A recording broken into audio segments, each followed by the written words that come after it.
myself Heena. Welcome to my YouTube channel keep learning. आज का जो हमारा टॉपिक है वो है बक्सर का युद्ध। इससे पहले हम प्लासी युद्ध के बारे में पढ़ चुके हैं, साथ ही साथ हम पढ़ चुके हैं कि भारत में कैसे कैसे ये जो अंग्रेजी कंपनियां आई और इन्होंने यहाँ पर आकर यूरोप से जो कंपनियां आ रही थी और यहाँ पर आकर व्यापार के साथ साथ क्या कर रही हैं, ये भारत में अपने कदमों को जमा रही हैं, यहाँ पर राजनीति में हस्तक्षेप कर रही है। इन सब के बारे में ये टॉपिक हमारा चल रहा है।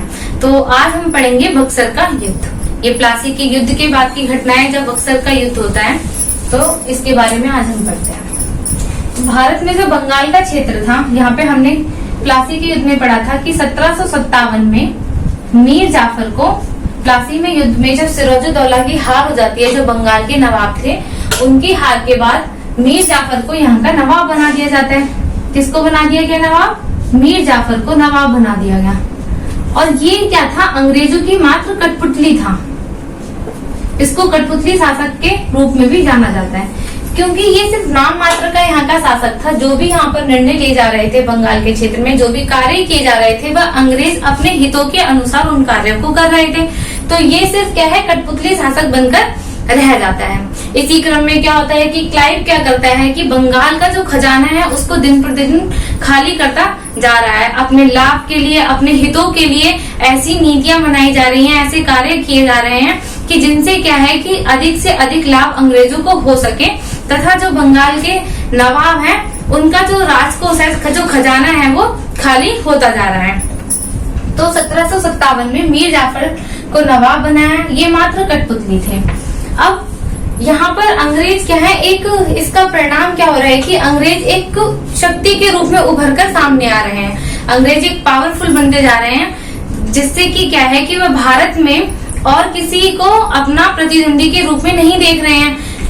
इसीलिए वे क्या करते हैं, जो यूरोप से और कंपनियां आई थी, जैसे कि डच, फ्रांसीसी, ये जो कंपनियां आई थी, इनके साथ युद्ध करके, इन्हें पराजित करके, इनके ऊपर इनको संधि के साथ से व्यापार तक सीमित कर दिया जा रहा है। ये भारत की राजनीति में किसी भी प्रकार का हस्तक्षेप नहीं कर पा रहे हैं, अन्य किसी मामलों में अपना कोई हस्तक्षेप नहीं कर पा रहे हैं।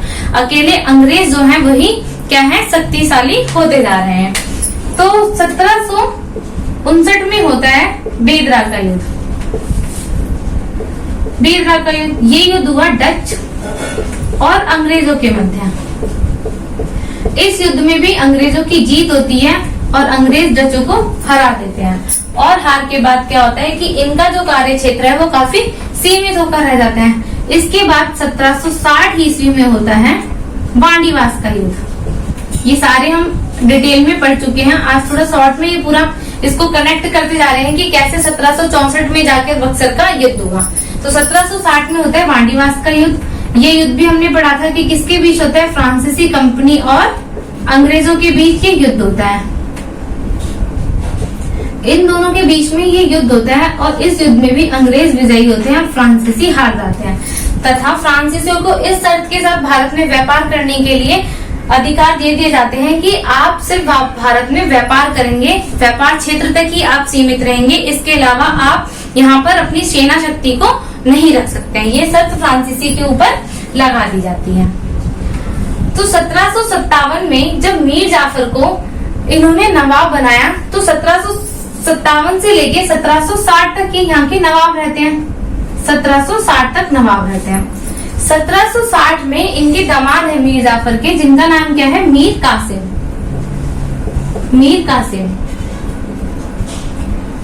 अब इनके मन में लालसा है यहाँ का नवाब बनने की, तो ये अंग्रेजों के सामने प्रस्ताव रखते हैं कि यदि आप हमें बंगाल का नवाब बना दें, बंगाल का नवाब बनने में सहयोग करें, तो हम आपको मीर जाफर से ज्यादा क्या है सुविधाएं प्रदान करेंगे। जो छूट उन्होंने दे रखी है उनसे भी अत्यधिक छूट हम आपको यहाँ पर व्यापार करने के लिए देंगे। वैसे भी प्लासी का जब युद्ध हुआ था, तो उस युद्ध में जो बंगाल का क्षेत्र था उस पर ज्यादा से ज्यादा पावर जो थी वो किसकी हुई थी, अंग्रेजों की हुई थी। बंगाल का क्षेत्र, बंगाल को अंग्रेजों ने जीत लिया था। वहां पर जो नवाब थे वो तो नाम मात्र के शासक बनकर रह गए थे। तो ये इनके सामने ये ऑफर करते हैं मीर कासिम कि यदि आप हमें यहाँ का नवाब बना दें मीर जाफर को हटाकर, तो हम आपको और अत्यधिक सुविधाएं प्रदान करेंगे। तो अब ये जो अंग्रेज हैं या लालची तो ये हैं, अपने लाभ के लिए सारे कार्य कर रहे हैं। तो ये 1760 में मीर जाफर को इनके पद से हटा देते हैं और 1760 में जो नवाब बनते हैं वो कौन बनते हैं? मीर कासिम। मीर कासिम बंगाल के नवाब बनते हैं। अब ये थे एक इंटेलिजेंट थे, ये काफी, मतलब ये और राजाओं की तरह नहीं थे कि इनकी कठपुतली बनकर रह जाएं। इनके अंदर ये शक्ति थी कि ये अपनी सत्ता को स्वतंत्र रूप से चला सकते थे। तो इन्होंने क्या करा कि जैसे ही ये नवाब बने तो इन्होंने कुछ डिसीजन लिए जिससे कि क्या है कि अंग्रेजों का जो राजनीति में, बंगाल की राजनीति में जो हस्तक्षेप है उसको कम किया जा सके। तो ये 1760 में जैसे ही यहाँ के बंगाल के नवाब बने तो सबसे पहला कार्य इन्होंने करा कि अपनी राजधानी परिवर्तित करी। राजधानी इन्होंने अपनी परिवर्तित करी और राजधानी जो बंगाल की थी उस समय वो कौन सी थी जो इन्होंने अपनी राजधानी बना रखी थी? मीर जाफर ने या फिर उनसे पहले जो मुर्शिद कुली खान थे उन सभी की राजधानी क्या थी? राजधानी थी इनकी मुर्शिदाबाद। तो ये अपनी राजधानी मुर्शिदाबाद से मुंगेर ले गए। मुंगेर बिहार के पास है, यहाँ पर ही अपनी राजधानी ले गए, मुंगेर को बनाया ताकि क्या है कि अंग्रेजों का जो हस्तक्षेप है वो कम से कम हो। एक तो इन्होंने ये कार्य किया, इसके अलावा कुछ इन्होंने इस पर अन्य कुछ टैक्स लगाए जिससे कि क्या है कर की वसूली की जा सके, राजस्व में कुछ पैसा आ सके। जो अंग्रेजों को छूट दे रखी थी उन छूटों को भी कुछ कम कर दिया। तो इन सब बातों से अंग्रेज क्या है इनके खिलाफ हो जाते हैं कि हमने इन्हें मीर कासिम को नवाब बनाया और ये हमारे उम्मीदों पर खरे नहीं उतर रहे हैं। ये सोच रहे थे कि जिस प्रकार से मीर जाफर अंग्रेजों की कठपुतली बनकर कार्य कर रहे हैं उसी प्रकार से क्या है कि मीर कासिम भी अंग्रेजों की कठपुतली बन जाएंगे। एक समय ऐसा आता है जब अंग्रेजों को एहसास हो जाता है कि इन्हें कठपुतली के रूप में शासक बनाए रखना क्या है बहुत ही कठिन कार्य है। तभी ये एक तरफ डिसाइड कर लेते हैं अंग्रेज कि अब इन्हें इनके पद से हटाना है। लेकिन तभी 1763 ईस्वी में एक घटना घटित हो जाती है जिसका नाम है पटना कांड। पटना कांड। और ये पटना कांड क्या है कि अंग्रेजों की तरफ से एलिस क्या है पटना जो इस समय मीर कासिम ने अपनी राजधानी बना रखी है मुंगेर, जिसके पास के क्षेत्र पटना पर क्या करते हैं? हमला कर देते हैं, यहाँ पर आक्रमण कर देते हैं इसको कब्जाने के उद्देश्य से। लेकिन यहाँ पर क्या है मीर कासिम अंग्रेजों को बुरी तरीके से परास्त करते हैं, उनको हरा देते हैं और एलिस की क्या कर दी जाती है? हत्या कर दी जाती है। अंग्रेजों की तरफ से जो यहाँ पर हमला होता है वो किसके द्वारा किया जाता है? एलिस के द्वारा यहाँ पर हमला कर दिया जाता है। लेकिन जो मीर जाफर है इनकी हत्या कर देते हैं और इस बात से क्या है इनकी हार हो जाती है और इनकी हत्या कर दी जाती है। इस बात से अंग्रेज इनके खिलाफ हो जाते हैं, इनसे और भी ज्यादा नाराज हो जाते हैं। तो अब वो क्या करते हैं कि इनको 1763 में इनको इनके पद से हटा देते हैं और नया नवाब किसको बनाते हैं? मीर जाफर को। 1763 में दोबारा से एक बार मीर जाफर जो पहले से ही अंग्रेजों की कठपुतली था वह इस बात को जान लेते हैं कि जो मीर जाफर है वो ही हमारे अकॉर्डिंग चल सकता है, इसीलिए वो मीर कासिम को पद से हटाते हैं और 1763 में फिर से मीर जाफर को नवाब बना देते हैं। अब कौन बन गया नवाब दोबारा से बंगाल का? मीर जाफर नवाब बन गया। मीर कासिम को जब पद से हटा दिया तो वो इस बात से नाराज हो जाते हैं अंग्रेजों से और वो क्या करते हैं कि इनके खिलाफ युद्ध की तैयारी शुरू कर देते हैं और वो समझ जाते हैं कि अंग्रेजों से अकेले रण पाना तो बहुत ही कठिन कार्य है। इसीलिए ये क्या करते हैं, ये जाते हैं अवध के नवाब हैं, अवध के नवाब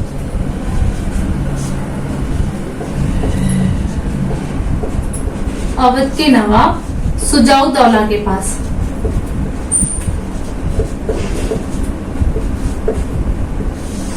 सुजाउद्दौला के पास मदद मांगने के लिए जाते हैं और यहीं पे इन्हें मिल जाते हैं जो मुगल शासक है शाह आलम।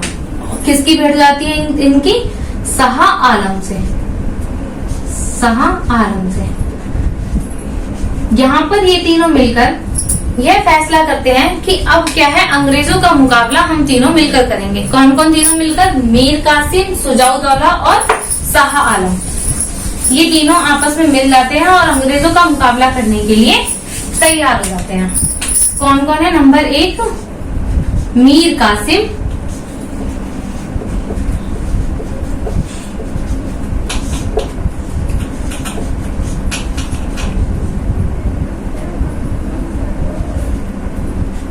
सुजाउद्दौला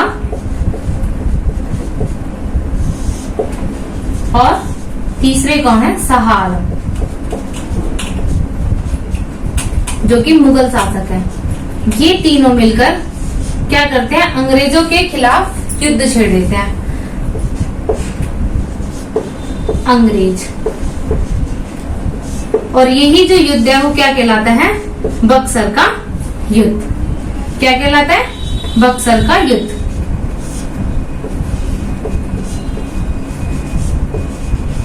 तो बक्सर के युद्ध की जो खास बात है वो क्या है कि यहाँ पर 3 लोग मिलकर क्या है? अंग्रेजों का विरोध कर रहे हैं, जिसमें से एक मीर कासिम है, एक अवध के नवाब है सुजाउद्दौला और शाह आलम जो मुगल शासक हैं। ये तीनों मिलकर अंग्रेजों के खिलाफ खड़े हो जाते हैं और ये युद्ध जो है वो क्या कहलाता है? बक्सर का युद्ध। और बक्सर का युद्ध कब हुआ? 1764 ईस्वी में। 1764 ईस्वी में 22 अक्टूबर की ये बात है। 22 अक्टूबर 1764 में ये युद्ध होता है। इस युद्ध में अंग्रेजों की जीत हो जाती है और ये हार जाते हैं। ये तीनों, यहाँ पर ये जो तीनों हैं, मीर कासिम, सुजाउद्दौला और शाह आलम, इन तीनों की हार हो जाती है और अंग्रेज जीत जाते हैं। बक्सर के युद्ध में जो अंग्रेजों का नेतृत्व कर रहे थे वो कौन कर रहे थे? Hector Munro. हेक्टर मुनरो, ये भी हमें याद करना है, याद रखने वाली बात है। ऐसी जब हमने पिछली क्लास में पढ़ा था प्लासी का युद्ध, तो उसमें अंग्रेजों का नेतृत्व कौन कर रहा था? क्लाइव। प्लासी के युद्ध में क्लाइव ने अंग्रेजों का नेतृत्व किया और बक्सर के युद्ध में किसने करा? हेक्टर मुनरो ने। बक्सर का युद्ध होता है 1764 में और इस युद्ध में इन तीनों की हार हो जाती है और अंग्रेज जीत जाते हैं। इसी युद्ध की बात होती है संधि, जिसे हम इलाहाबाद संधि के नाम से जानते हैं। इस युद्ध में इन तीनों की हार हो जाती है। तो अब क्या है कि एक तो सबसे बड़ी बात जो होती है बक्सर के युद्ध का जो परिणाम निकलता है, वो सबसे बड़ी बात यह होती है कि अब जो अंग्रेजों की स्थिति है वो भारत में बहुत ही ज्यादा मजबूत हो चुकी है। अंग्रेजों के पैर क्या है? भारत में जम चुके हैं। क्योंकि पहले तो जो क्षेत्रीय युद्ध हो रहे थे, एक एक क्षेत्र के लोगों को यहाँ पर हरा रहे थे, यहाँ पर लेकिन क्या है, इन्होंने जो मुगल शासक है उनको ही पराजित कर दिया है। शाह आलम इस युद्ध में शामिल है, सुजाउद्दौला जो अवध के नवाब हैं वो शामिल है, मीर कासिम, इन तीनों को इन्होंने यहाँ पर पराजित कर दिया। और इससे क्या हुआ कि अंग्रेजों की स्थिति और मजबूत हो गई। भारत में जो अंग्रेजों की स्थिति थी वो बहुत मजबूत हो गई, भारत में अंग्रेजों के पैर जम गए। अब इस युद्ध के बाद होती है 12 अगस्त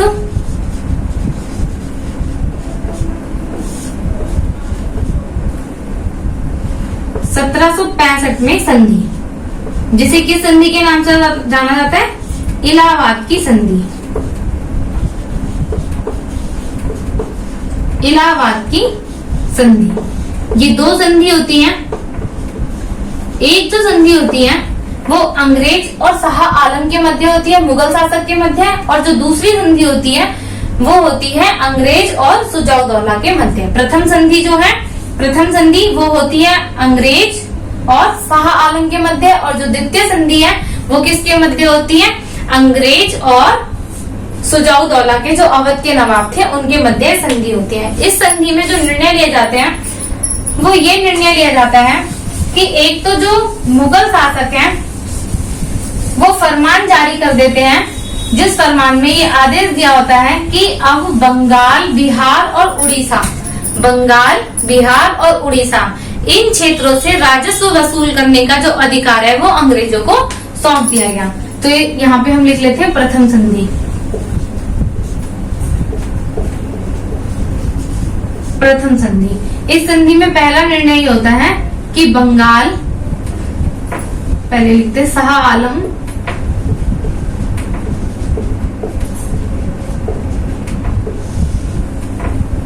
फरमान जारी कर देते हैं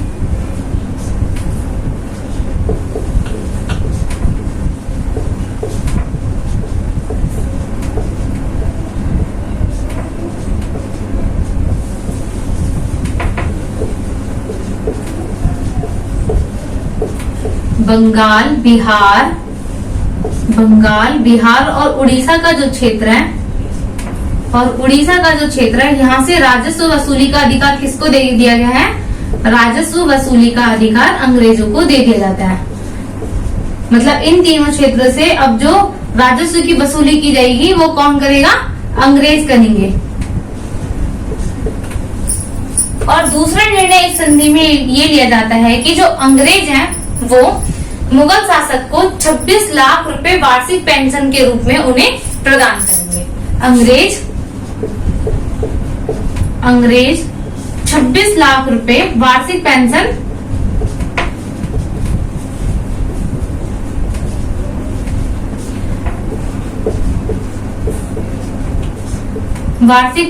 मुगल शासक को देंगे।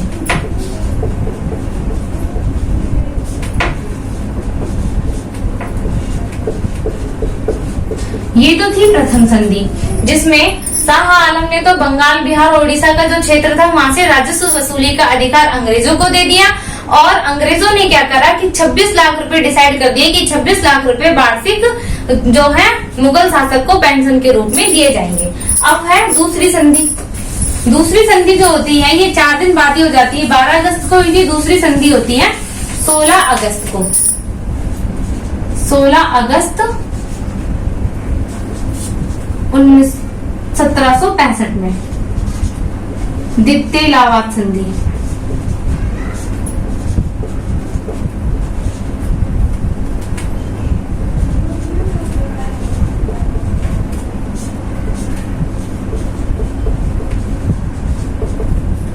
इस संधि में क्या निर्णय लिया जाता है? यह संधि हुई किस किस के मध्य थी? ये हुई थी जो अवध के नवाब थे, जिनका नाम क्या है? शुजाउद्दौला, और अंग्रेजों के बीच में। शुजाउद्दौला प्लस अंग्रेजों के बीच में ये संधि होती है।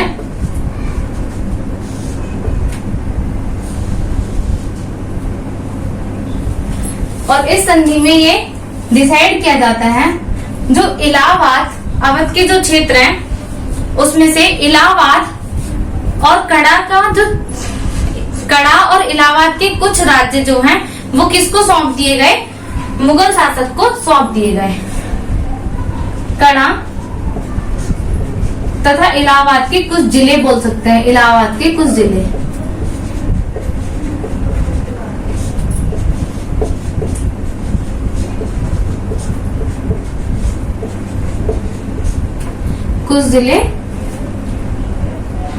मुगल शासक को दे दिए गए।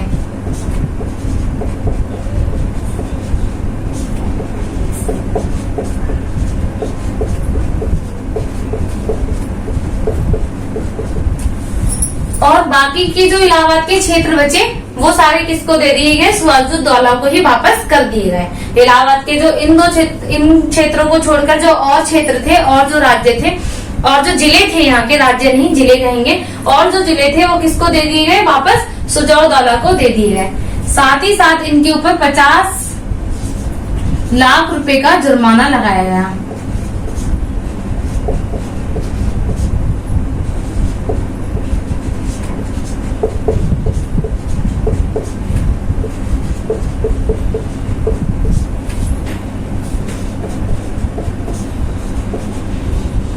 सिराजुद्दौला पर किसके लिए? क्योंकि उन्होंने युद्ध में बेमतलब में युद्ध किया था, उसके हर्जाने के रूप में इनसे 50 लाख रुपए वसूले गए।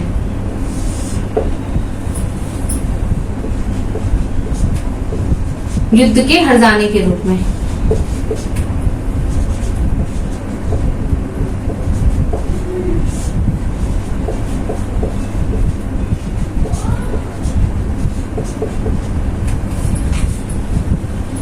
तो प्रथम संधि में ये था कि बंगाल, बिहार दे दिए अंग्रेजों को और 26 लाख रुपए दे दिए मुगल शासक को पेंशन के रूप में। और द्वितीय संधि में इलाहाबाद के कड़ा और कुछ जिलों को दे दिया गया मुगल शासक को, और बाकी क्षेत्र वापस सिराजुद्दौला को दे दिए गए। साथ ही साथ उन्हें 50 लाख रुपए का उनके ऊपर जुर्माना लगा दिया गया। किसके लिए? युद्ध के हर्जाने के रूप में इनके ऊपर ये जुर्माना लगा दिया गया। इसी के साथ अब बंगाल में शुरू हो जाती है द्वैत शासन व्यवस्था। द्वैत शासन व्यवस्था यानी कि दो शासन व्यवस्था। जिसमें शासन करने का अधिकार दो लोगों को दे दिया गया, एक तो अंग्रेजों को और दूसरा किसको, दूसरा दे दिया गया वहां के नवाब को। तो इसमें जो डिसाइड किया गया द्वैध शासन व्यवस्था में, उसमें यह निर्णय लिया गया कि जो राजस्व वसूली का अधिकार है वो अंग्रेजों ने रख लिया अपने पास में, और बाकी राजस्व वसूली का द्वैध शासन व्यवस्था यहाँ पर शुरू हो गई बंगाल में। इसको हम अगली क्लास में पूरा डीपली पढ़ेंगे। द्वैध शासन व्यवस्था अभी थोड़ा सा समझ लेते हैं कि बक्सर के युद्ध के बाद क्या क्या कार्य हुए। द्वैध शासन व्यवस्था बंगाल में लागू कर दी गई।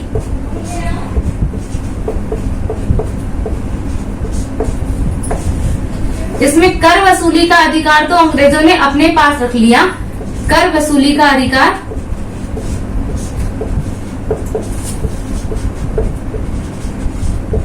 ये अधिकार किसके पास था, अंग्रेजों के पास।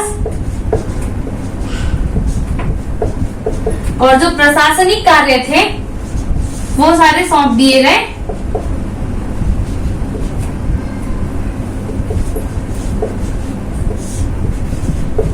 प्रशासनिक कार्य सौंप दिए गए बंगाल के नवाब को।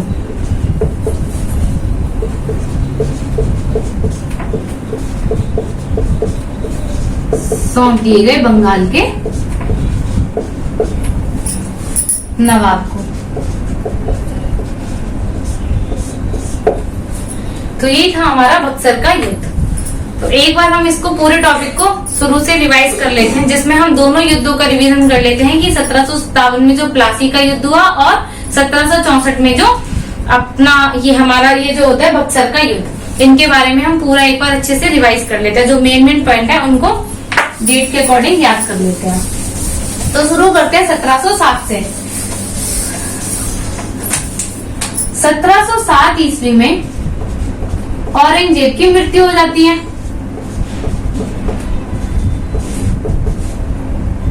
औरंगजेब की मृत्यु हो गई और 1717 में क्या है, मुर्शीद कुली खान यहाँ के जो सूबेदार हैं,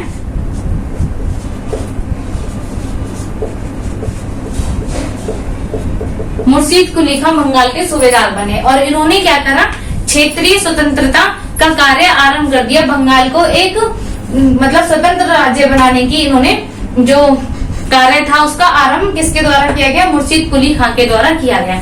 इसी के साथ साथ 1717 ईस्वी में ही फर्रुख सियार द्वारा अंग्रेजों को बंगाल में बिना किसी कर के व्यापार करने की छूट दे दी जाती है, जिससे क्या है कि जो अंग्रेज है वो बंगाल के क्षेत्र में ही ज्यादा से ज्यादा व्यापार करने पर ध्यान दे रहे हैं, क्योंकि उन्हें यहाँ पर किसी भी प्रकार का कोई कर नहीं देना पड़ रहा है। 1727 ईस्वी में इनकी मृत्यु हो जाती है। 1727 में इनकी मृत्यु हो जाती है। 1727 में बनते हैं सजाउद्दीन यहाँ के नए सूबेदार बनते हैं। 1727 से 1739 तक यही सूबेदार रहते हैं और 1739 में यहाँ के नए सूबेदार, यहाँ के जो नवाब हैं वो बनते हैं सरफराज। 1740 में सरफराज की हत्या कर दी जाती है। किसके द्वारा हत्या करी गई है, अलवर्दी खां के द्वारा। और अलवर्दी खां बंगाल के नए नवाब बन जाते हैं। अलवर्दी खां यहाँ से 1756 तक बंगाल में शासन करते हैं। 56 में इनकी मृत्यु हो जाती है और इनकी मृत्यु के बाद क्योंकि इनका कोई उत्तराधिकारी नहीं होता, इसीलिए अलवर्दी खां की पुत्री के पुत्र को यानी कि इनके पौत्र को यहाँ का शासक बनाया जाता है, जिसका नाम क्या है, सिराजुद्दौला। सिराजुद्दौला ये कब बनते हैं, 1756 ईस्वी में। और इनके शासक बनने के बाद में क्योंकि इनके परिवार के सदस्य ही इनके विरोधी थे और साथ ही साथ दरबार के कुछ अन्य लोग भी इनके विरोधी थे, इसीलिए अंग्रेज क्या है इनके विरोधियों के साथ जाकर मिल जाते हैं और इनके बीच में एक युद्ध होता है। वो होता है 1757 में प्लासी का युद्ध। 1757 में प्लासी का युद्ध होता है। किस किस के मध्य हुआ ये युद्ध, तो ये युद्ध हमें याद रखना है, सिराजुद्दौला और अंग्रेजों के मध्य है।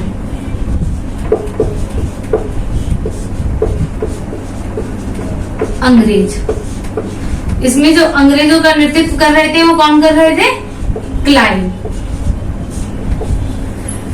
यहाँ पर इनकी हत्या कर दी जाती है। इस युद्ध में सिराजुद्दौला की हार होती है, अंग्रेज जीत जाते हैं और अंग्रेजों द्वारा सिराजुद्दौला की हत्या कर दी जाती है। और 1757 में, क्योंकि सिराजुद्दौला के जो सेनापति होते हैं मीर जाफर, उन्हीं के द्वारा इनके साथ विश्वासघात किया जाता है और वो अंग्रेजों का साथ देते हैं। इसी कारण क्या है, इनकी युद्ध में हार हो जाती है। और क्योंकि इन्होंने अंग्रेजों का साथ दिया था मीर जाफर ने, इसीलिए जो बंगाल का अगला नवाब है वो 1757 में किसे बना दिया जाता है, मीर जाफर को बना दिया जाता है। लेकिन ज्यादा समय तक ये अंग्रेजों की कठपुतली बने रहने के लिए तैयार नहीं रहता, इसीलिए 1760 में मीर कासिम द्वारा अंग्रेजों को जब ये ऑफर दिया जाता है कि यदि आप हमें नवाब बनाएं तो हम आपको और अधिक सुविधाएं प्रदान करेंगे, तो 1760 में बंगाल का नया नवाब बना दिया जाता है मीर कासिम को। मीर कासिम बंगाल का नया नवाब बन जाता है। 1763 में पटना कांड हो जाता है, जिसमें कि पटना पर अंग्रेजों के एलिस द्वारा आक्रमण कर दिया जाता है और उस आक्रमण में मीर कासिम एलिस की हत्या कर देता है। और अपने व्यक्ति की हत्या होने के कारण अंग्रेज मीर कासिम के विरोध में हो जाते हैं और एक बार फिर से मीर कासिम को उनके पद से हटा दिया जाता है। और 1763 में जो नया बना दिया जाता है वो बना दिया जाता है मीर जाफर को बंगाल का नवाब बना दिया जाता है। अपने पद से हटने के कारण ये क्या है कि अंग्रेजों के खिलाफ हो जाते हैं मीर कासिम और जा मिलते हैं मुगल शासक शाह आलम से तथा अवध के नवाब सुजाउद्दौला से। और ये तीनों आपस में मिलकर अंग्रेजों के विरुद्ध लड़ते हैं। तो 1764 में ये तीनों एक साथ होते हैं और कौन सा युद्ध होता है, बक्सर का युद्ध होता है, बक्सर का युद्ध। तो ये युद्ध भी एक बार याद कर लेते हैं किस किस के मध्य होता है, मीर कासिम,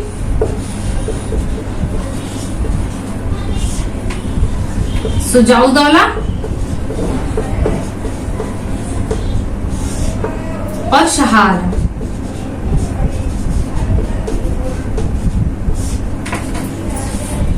और यहाँ पर कौन होते हैं, अंग्रेज। और अंग्रेजों का जो नेतृत्व है वो कौन कर रहे होते हैं, हेक्टर मुनरो।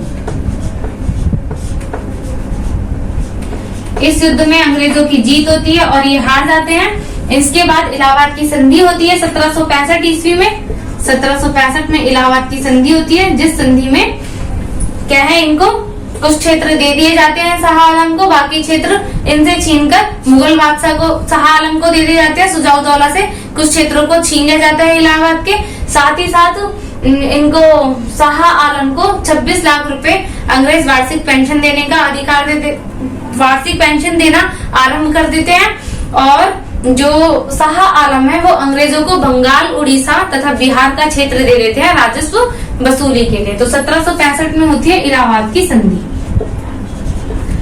इलाहाबाद की संधि होती है और इसके बाद आता है बंगाल में द्वैत शासन। द्वैत शासन व्यवस्था, जिसके बारे में हम अब अगली क्लास में पढ़ेंगे। तो आई होप कि आपको ये सब चीजें अच्छे से समझ आ गई होंगी, ये टॉपिक अच्छे से क्लियर हो गया होगा। अगर आपको मेरी वीडियो पसंद आई हो तो उसे लाइक और सब्सक्राइब करना बिल्कुल ना भूलें। Thank you so much.